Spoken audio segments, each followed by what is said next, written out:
Okay, we're live.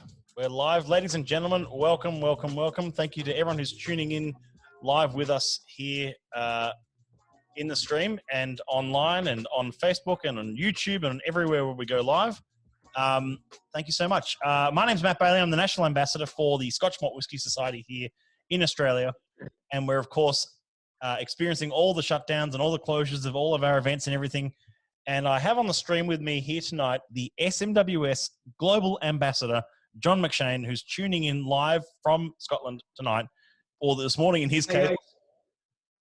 What time is it over there, John? What's going on? How are you? It's 10 a.m. 10 a.m. I'm fine. It's a pity I've ran out of my whiskey for breakfast bottling. It's so good to have you on the stream. And last time we caught up was actually in person in May last year for the festival. Well, it was fun. In Campbelltown, of all places, of course. That's right. At the Ardshiel. What a memory. That was great. Hi, both from David Taylor and hello from Rob Akers. Good to see you all. And thanks to everyone who's tuning in. Haley, Lee, Hayden, Ivan, Steve, David, Lachlan. Fantastic to see so many people joining in to have a chat with myself and John McCheyne. So, John, let's start off. First of all, do you have a dram in hand? Is it too early for that? Or I mean, Well, I've got a couple of meetings coming up, so I don't have a dram in hand. I'm going to stick to water. Okay. I might have a beachcomber in a moment, but I'll start this off first. So, first of all, I just want to, again, thank you for taking your time to chat with us tonight, to chat with the Australian members. Those who don't, we arranged a tasting with John in person for Melbourne and a smaller one for Sydney as well, coming up, which would have been the 1st and 3rd, I think, of May. Coming up would have been, next week almost. So, unfortunately, with all the COVID and everything, that had to get postponed. But we do hope to have you back here again soon. Great stuff. So let's start off. Let's start off with some questions. So I think what our members would love to hear from you to start with is where does your journey in whiskey begin? Where does your passion begin? Great stuff. I way back in 1983 in May, funnily enough, the last week in May, before festivals, before visitor centres, before malt whisky was such a big thing as it is now, me and two friends and the three girls visited Islay.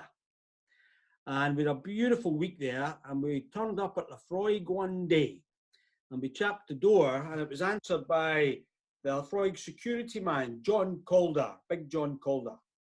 And we said, can we do a tour? And he said, we don't do tours, son, go away.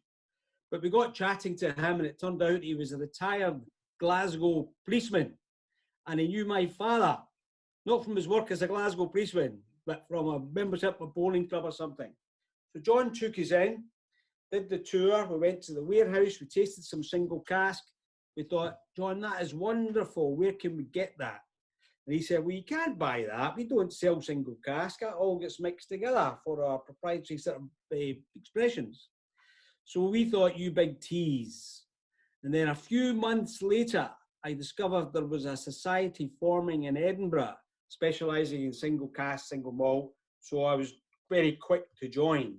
So I was a member for a long time, always loved Scotch whisky. And in 2007, the Society were looking to expand their members tasting programme around the countries in the UK. And I applied and was asked to do tastings in my local area in the south of England. And it just kind of grown from there. I used to have a real job as well. Don't have a real job anymore. So now I'm doing, last 7 years probably, I've been doing some stuff globally for SMWS as well as in the UK. And that's kind of how it all happened. It all goes back to that meeting with Big John Calder in Lafroig on Islay 37 years ago. Wow. So you said that was 1983. Yes. Yeah, that's amazing. That's like your history with it dates back to the beginnings of the society as well, like you say. Yes, yes. And I probably wouldn't have actually paid much attention to the formation of the society had it not been for that trip that day in Lafroig. when John Right. Calder introduced us to single cask, single malt. Prior to that, we were drinking the well-known few malts that were around back then and blends. And do you remember your first ever society cask? My first ever society cask, would you believe, was 1.1. And I had the great pleasure of tasting that again last year when Pip did a special tasting with a archive bottle that we had of 1.1. Wonderful, yeah. Yeah, I saw some photos coming through from members in the UK for that. It looked like something very special. But because of that very special day all those years ago in 1983, my favourite, the distillery of my heart, is 29. So you're a big 29 fan. Yes. But you also like your peated whiskies from sort of everywhere. Oh yes. Oh well, no, I like all of the whiskies, like all of the range, like all of the variety. But there is a moment when I just think a 29 just suits the mood and the moment and takes me right back to where it's made. Yeah. Do you still scout out some of the 29s? I think drinking whiskey is an emotional thing. It's not just a practical, mechanical thing. It's an emotional thing. Yeah, that's that. And there's obviously like this. I always like to associate certain casks and certain profiles with certain memories. And so obviously that memory of Lefroy Distillery stands out for you. Sure. It certainly does. It certainly does.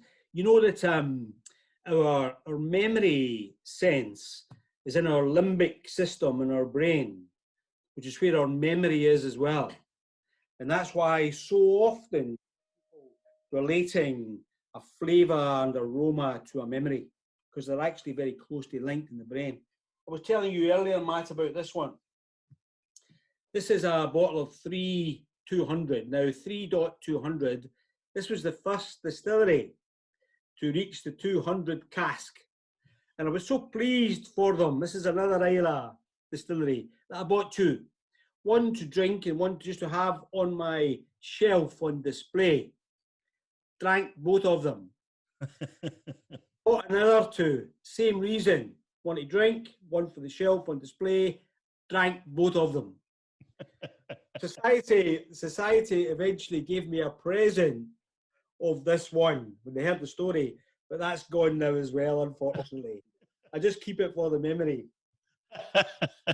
So you managed to completely go through 5 bottles from that one cask. That's very impressive. Yeah. That's amazing. I do love the 3s as well, and we've actually, that was the whole idea of your visit in May was to it was part of the facial, part of the Campbelltown Malts Festival. Sure. Tasting those casks, and if we're doing that right now, I was showing you just before we started that the one of the festival casks I'm holding in my hand right now is cask 7.233, a syrupy sweet tale of romance that's available in May outturn. So that's the first preview anyone's seen of it right here, right now. So your journey started back with your association with 29, and then you said you started working with the society in 2007. Yes.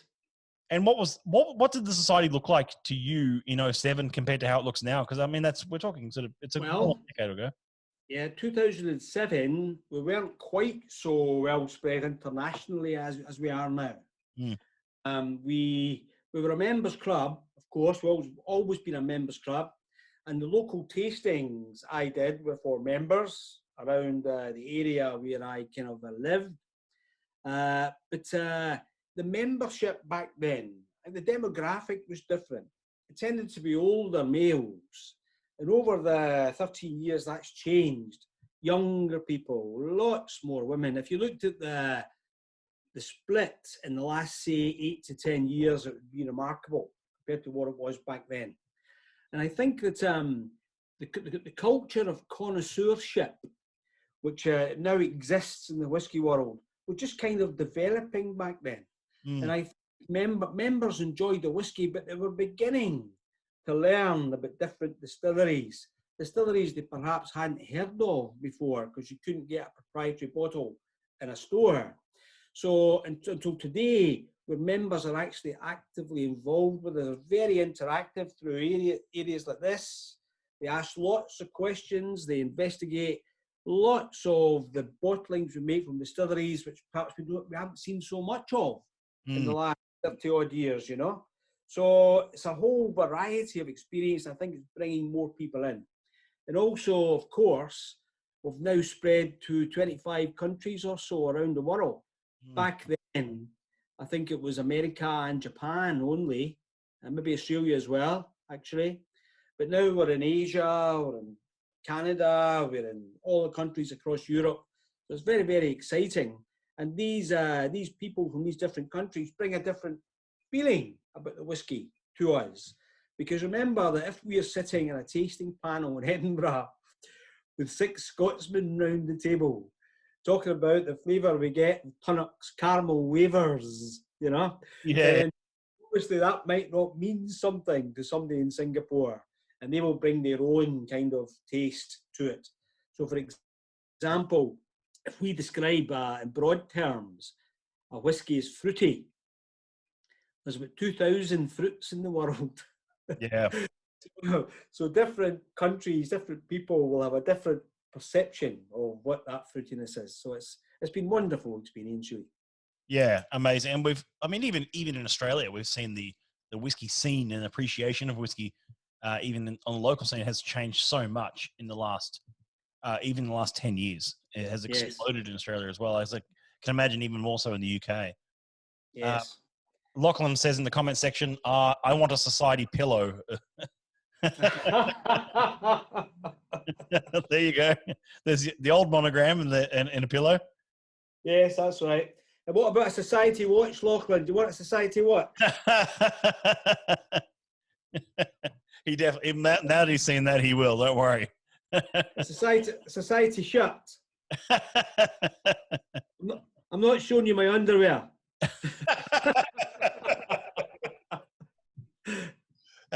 No, we do have society t-shirts, as our members know, but and we've got some new ones in production at the moment, but I'm afraid no pillows or watches just yet, and no special John McCheyne edition undies.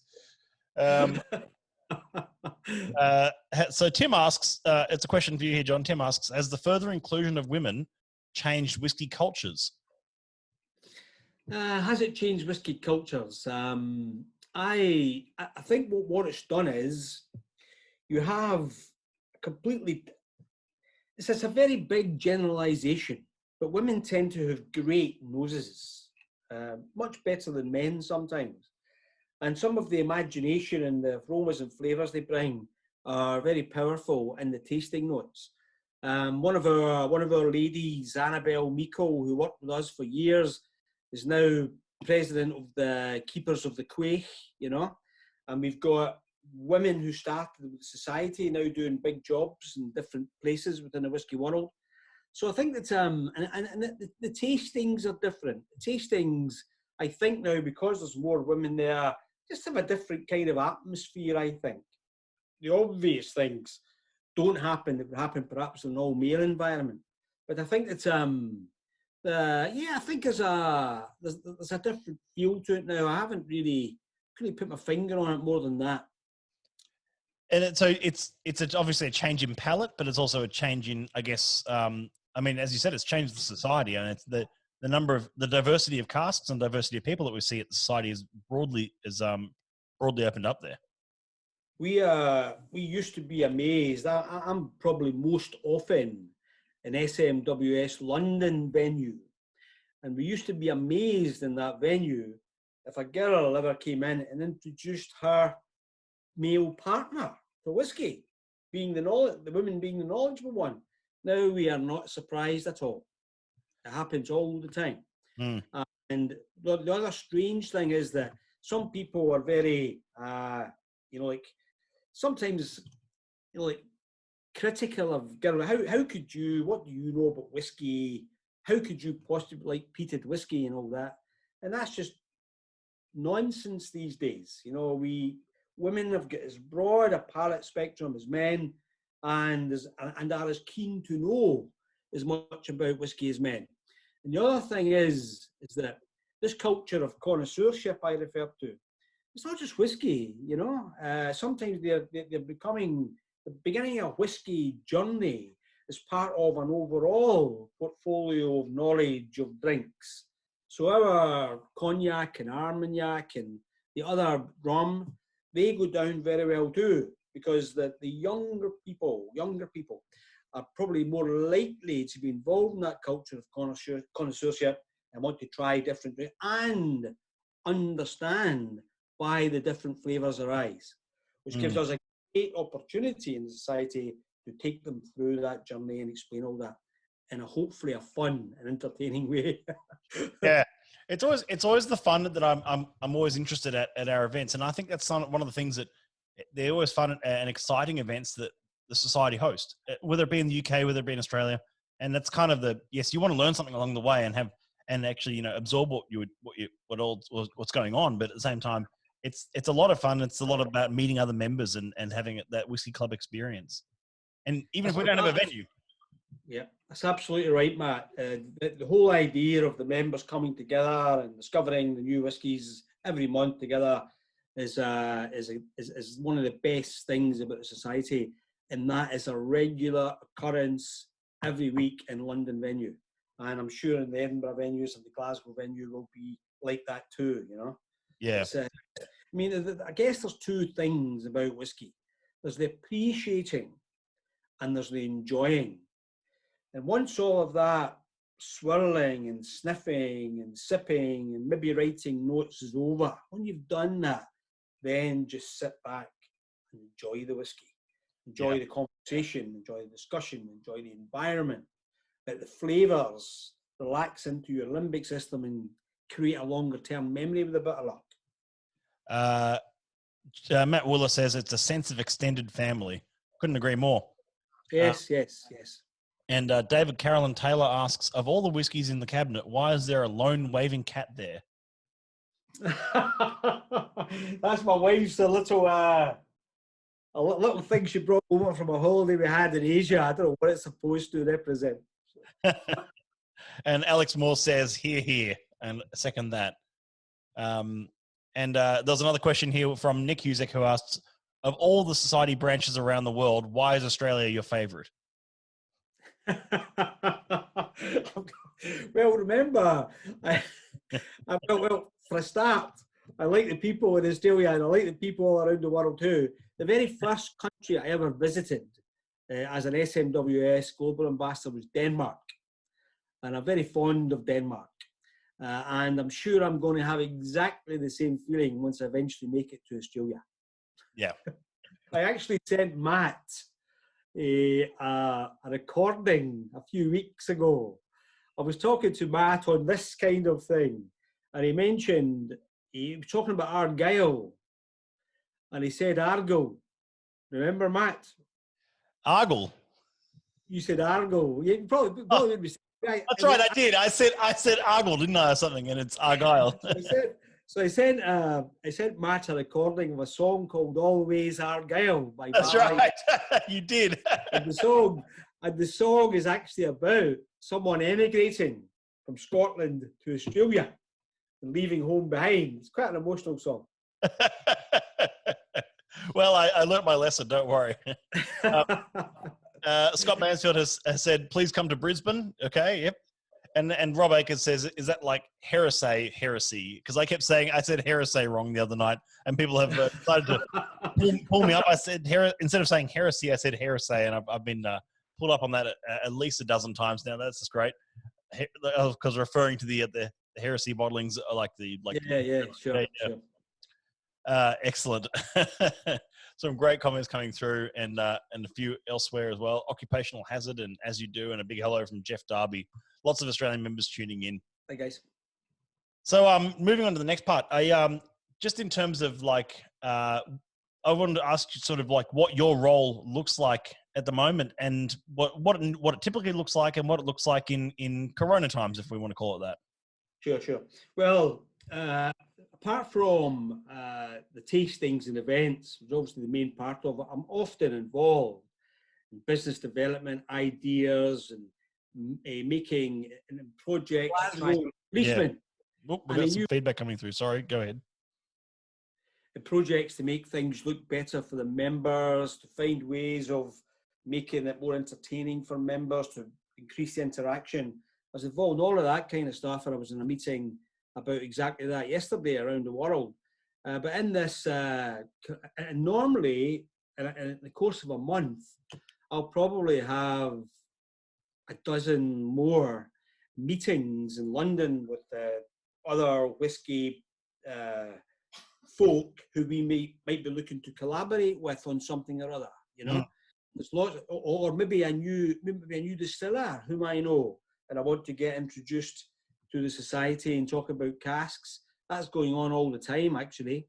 But in these times, I'm basically doing things that I've got a corporate tasting on Friday evening for a big international company based in Edinburgh. I've got meetings like this. I've got another meeting later on today with some of the people in Edinburgh. I've got a tasting tonight where I'm just a guest with another whiskey company. I've done a few tastings with whiskey clubs I'm a member of. So apart from that, I'm trying to do a lot of reading, catching up and stuff, which I've always wanted to sort of read. You know, I'm tidying things and files, which I've always wanted to do. And just I'm trying to get out a bit every day for a bit of fresh air as well. We're allowed out once for exercise, you know, and so apart from that, same as everybody else, I think. Yeah. Great question here from Alex Moores, who says, John, do you think the growth of the society membership will lead to other big changes from the origins of the society, such as the vatted malts, for example? Will there be perhaps more heretical behaviour? Now, this is interesting, Alex, because if people don't know the history, we were an independent company until 2004. And Glenmorangie bought us in 2004, and about 5 minutes later, Louis Vuitton, Moët Hennessy bought Glenmorangie. So we're actually owned by the French until 2015, where so for 5 years we're back and we're independent again, owned by independent investors and a management team. So in that 5 years, we've actually changed a lot of things, because when we were owned by Glenmorangie, we had access to a lot of their stocks in the warehouse. And I guess that made us fairly confident that we could get different types of casks anytime. When we became independent again, it meant we had to rebuild our relationships with all these other whiskey companies and distilleries to get that flow coming. And you'll have seen lots of distilleries being bottled in the last 3 or 4 years that hadn't been bottled by us for years. So that was a remark I made at one of our tastings actually last year, because we started seeing casks come through from distillery codes that are not new codes, yes, but are casks yes. that we haven't seen codes from those distilleries in a long time, like 80 and like even just Yes. the other night I opened 80.10. It's like a 10th ever cask from a distillery that we probably bottled .1 back in 84, 85 or something. But you know, it's cool to see the resurgence of codes of distilleries that we otherwise didn't have access to. And that comes really from the Glenmorangie connection, which probably made things too easy for us. But Glenmorangie didn't have all these distilleries in their warehouse, so we couldn't get access to them. And we kind of perhaps grew out of the habit of just keeping these relationships going. And now we've worked hard to do that. Kai and Ewan have done a tremendous job. And we're going to see, and as we move into the future, lots more of these bottlings from lesser known distilleries that we hadn't bottled for a while. We're going to see bottlings from distilleries around the world. You know, if you look at the last 12 or 13 bottles, most of them have been non-Scotch. You know, so, but we will be giving our members in the future the chance to sample lots of these new distilleries, which have started up in recent years, and the whiskey is growing, the spirit is growing into maturity. There's going to be a fantastic amount. I mean, I reckoned we would get to 150, bottling 150 by the end of this year, because of what's happening and everything, maybe next year now. But there's going to be a constant moving forward of that. We reckon in our warehouse, we have casks maturing from about 140 different distilleries. Mm. And when you look at the type of cask, the treatment of the cask, the previous incumbent of the cask, all of those combinations, we have about between 60 and 70 different types of cask warehouse. So lots of different flavours to play with and experiment with and enjoy over the years. Which probably leads into the next question, which was Jared Hockey asks, does SMWS manage their own casks? And yes, they do, Jared. And do they buy them direct once they think they're ready with particular distilleries? If they manage their own, however, what's the oldest vintage cask you currently have maturing? Okay. First of all, let me just jump back a bit. I don't think I answered Alex's question about vatting malts. Oh, will there be more heretical behaviour? Yeah. Yeah. Alex, people tend to think that this is a relatively new thing, this finishing or extra maturation. We've actually been doing that since 1991. And actually, I was just reading a newsletter last night from the year 2000 when somebody was interviewing the then spirits manager, SMWS, and she, Kate Brown, was talking about exactly that in 2000. It's not a new thing. I think he also means with vatted malts as well, perhaps more things like big swirls and... Oh, sorry, is that what you meant, Alex? Oh, yeah. I think he could also mean that kind of, he could also mean finishing and other things, yeah. Yeah. Okay, Alex, certainly the vatting will continue because it's been so popular. And it gives us the opportunity to experiment and provide flavours that otherwise wouldn't be available to our members. And that's kind of what... As far as the oldest cask is concerned, Matt, I'm not quite sure what that would be, you know.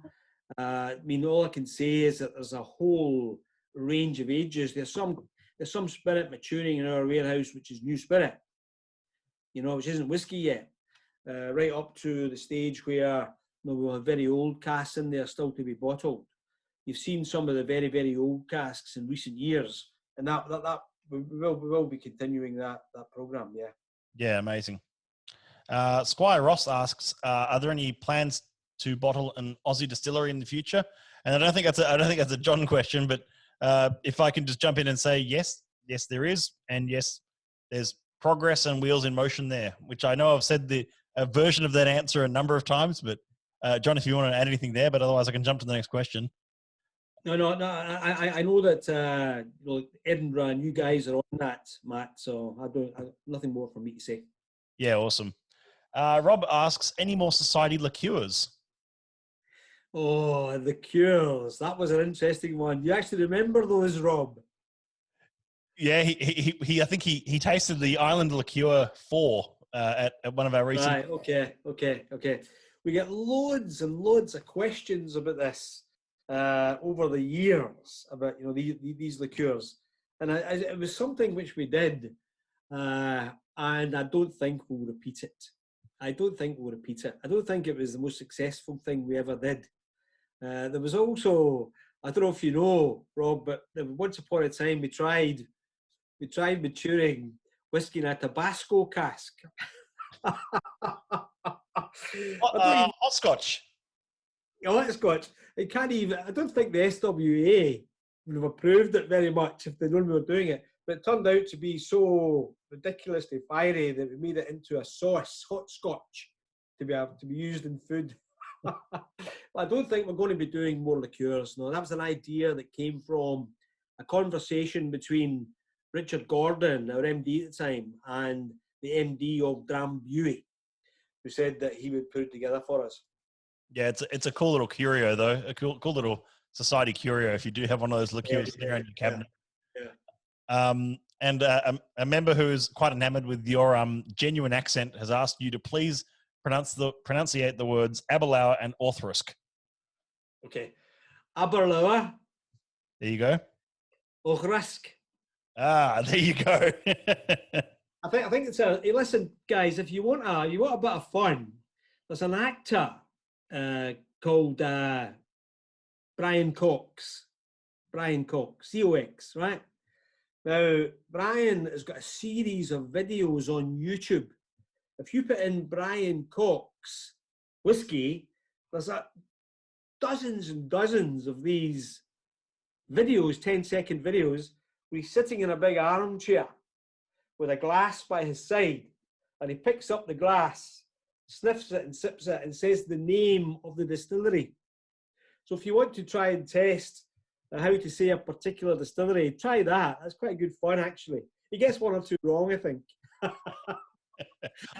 I think there is actually one that he does get wrong, and I've seen that one. I can't remember which one it was though. Yeah, yeah.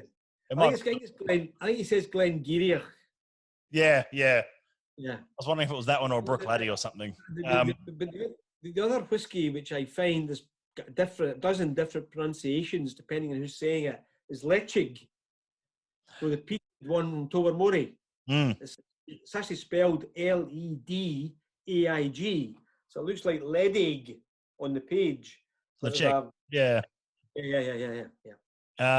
So some great questions coming in here, which I'm going to jump to. Nick Husick asks, where are the SMWS warehouses? I'm not planning on breaking in, I promise. Well, I'll tell you what, as a Glaswegian, we had two venues in Edinburgh and one in London. For 36 years, it took us to get a venue in Glasgow, and it only opened a few months ago. But I'm pleased to say our warehouse is in Glasgow, in a place called Hillington. And it's actually very close to the Glasgow Distillery Company. Same kind of area. Yeah, amazing. So I'll get to Scott's question in a moment because that's kind of a big one. But a couple of comments. James Bunton says, spicy. Thanks, James.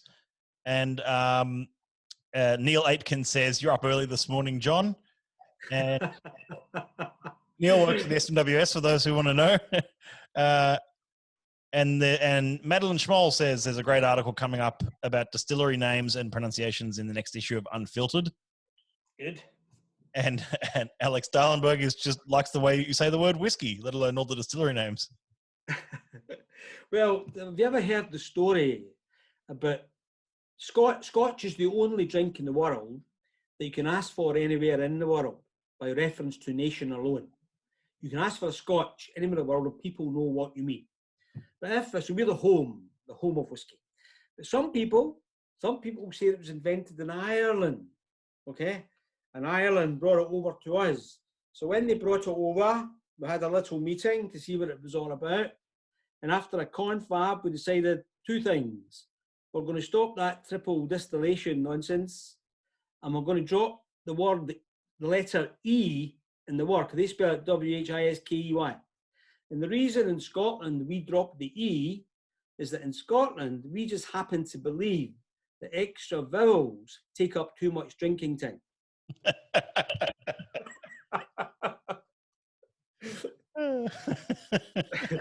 I can't argue with that. Scott Mansfield says, with developments in tracking technology like blockchain, etc., can you see a day when cask information goes further than the day of distillation? Example, distillery of origin or the cask or even the malt. For example, Waterford and Brooklady identifying which farm malt came from. Yes, I can.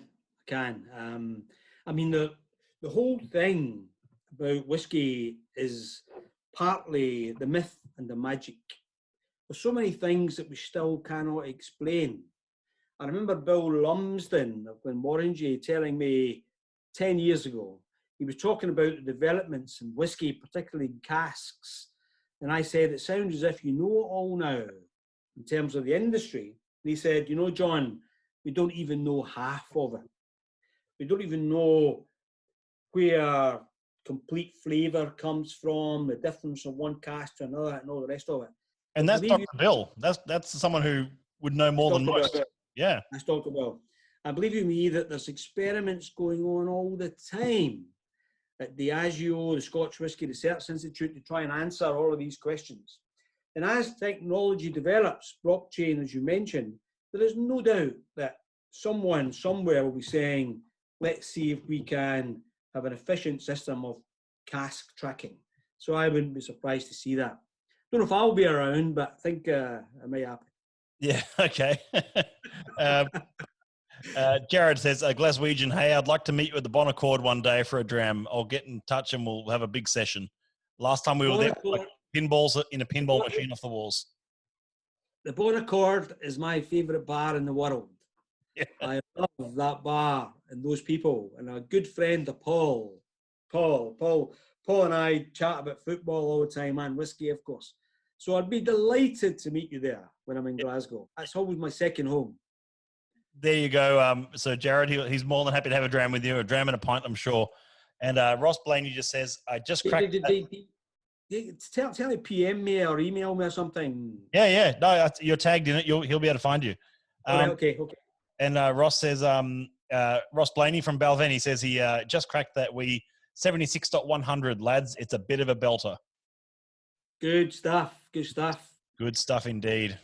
Always 76 is always go down very, very well.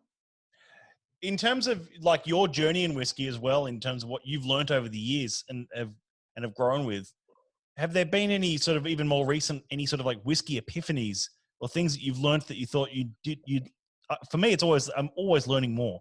And that's why, has there been something recently, even for someone who's been in the game as long as you have?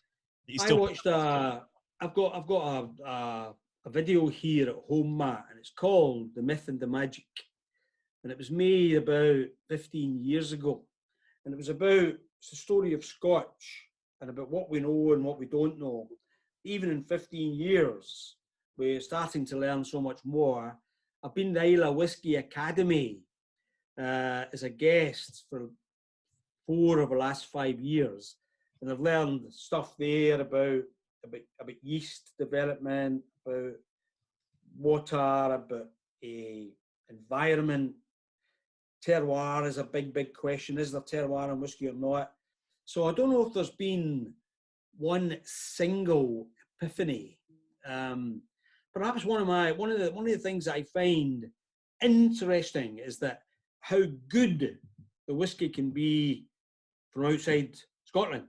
You know, I've tasted some whiskies from around the world, of course, as we all have, and I'm very surprised by some of the quality.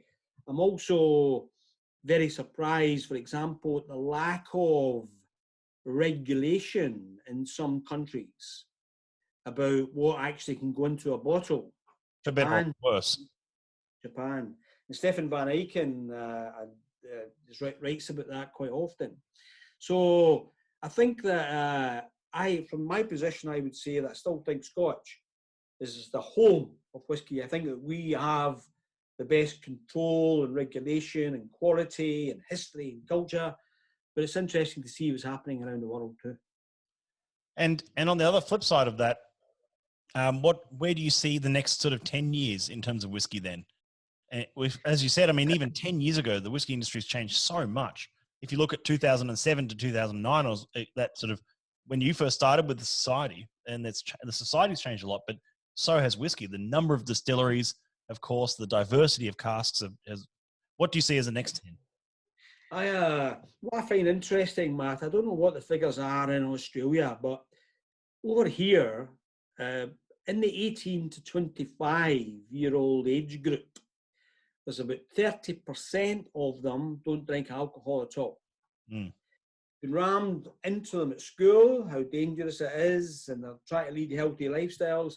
And obviously, as the kids come out of school, then that percentage is only going to increase, you know. So I'm just wondering, you know, who's going to drink all of the gin and all of the Scotch? But I think what's happening is that I think that the kids who are enjoying alcohol, many of them are our members at that age, are drinking less, drink better, to use that old cliche. They're experimenting with different flavours and stuff. And I really think the way of the future is going to be whiskey as a premier type experience. You know, it's going to be, people are going to understand the different flavours, where they arise and all of that.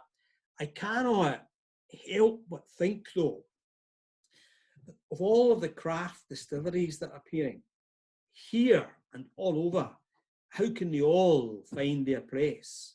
And I think eventually there will be a bit of a shakeout. You know, it's happened with some craft breweries already.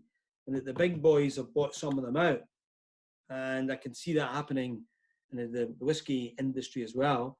But I think that with the growth of the enjoyment of Scotch around the world, I think that will be the base for our development and growth in the next 10 years. No, that's a really interesting point. I think we're seeing, obviously not from the society, but we see that trend as well, even locally, of like zero proof spirits, zero proof gin. Yes. And that's probably that leading on from there.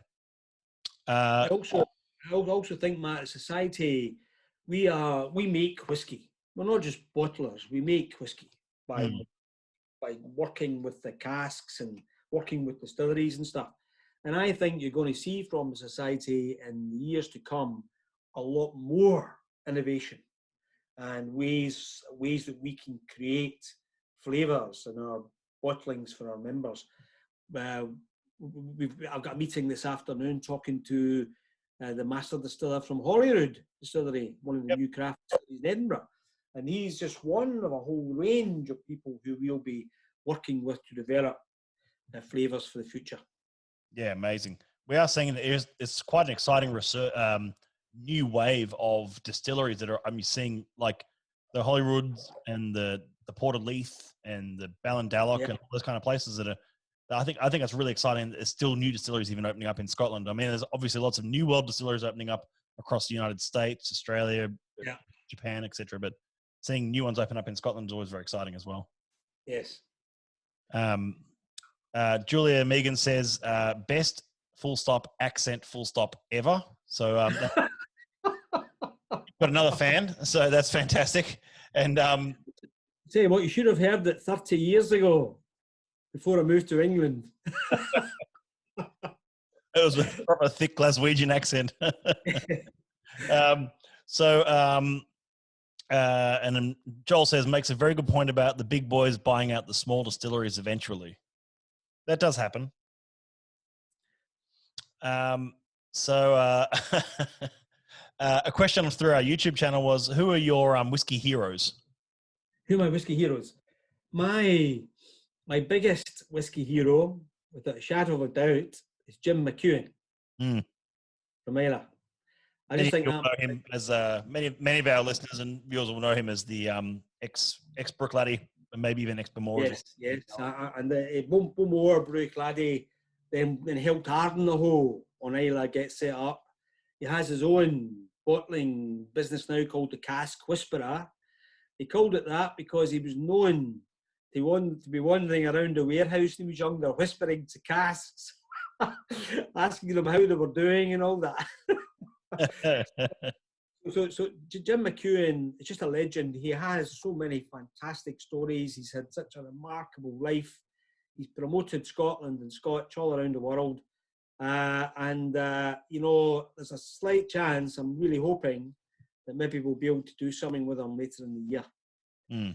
But there's lots of other whiskey people who, you know, I look up to and respect and have learned from. I think Jim's the big one. Yeah, amazing. Now, we had the opportunity to do a few events with Jim over the years in Australia, and it's an absolute entertaining evening when you get a moment with Jim. But he's still coming out to Australia, I think, because he's doing a lot of work with Byron Bay Distillery. As a distillery, I think it was Byron Bay Distillery. I'm going to get the name of it wrong off the top of my head, but he's been helping out with the spirit development for them. Sure. He does, at the end of his tastings, he does that Scotland toast. Yeah, the foot on the table and the Highland toast, he calls it. And it's just amazing thing. It's fantastic, yeah. Oh, no. He also calls whiskey the blood of Scotland, you know? Oh, absolutely, yeah. Well, I mean, I think we've had some really good questions through and a great chat tonight. I really appreciate you taking the time, John, and learning a bit more about who you are and what you do. Sure. Some of your stories behind it all. Yeah, thank you so much. Thanks to everyone who tuned in and has been a part of the discussion and asked some great questions. One last one here from Nick Huzek. He asks, John, what's your favorite flavor profile? I think I could probably guess it, but you go ahead, John. My favorite profile is peaty. And I don't mind. I tell you what, peaty and heavily peated and heavily peated, because I think sometimes as you get older, and I'm about 42 now, you know. If you believe that, you believe anything. It gets more difficult to discern the smoky bit that I like and the lightly peated stuff. So I would say peated and heavily peated.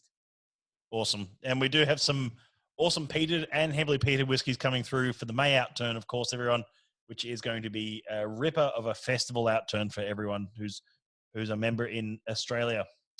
Outside the peated ones, I like spicy and dry. Yeah. I like spicy and dry. There was a great discussion a few nights back about how that is probably one of the most underrated flavor profiles in the society. There's savory notes that you get out of those casks are fantastic. Thank you everyone for all the great questions. Thank you for sharing your time with us, John, and I will catch up with you again. I'd love to have you on again if that's okay. Oh, fantastic. Bye folks. Great to talk to you. And we'll catch you all I'll catch you all later on. Thank you everyone. Bye-bye everyone. Cheers.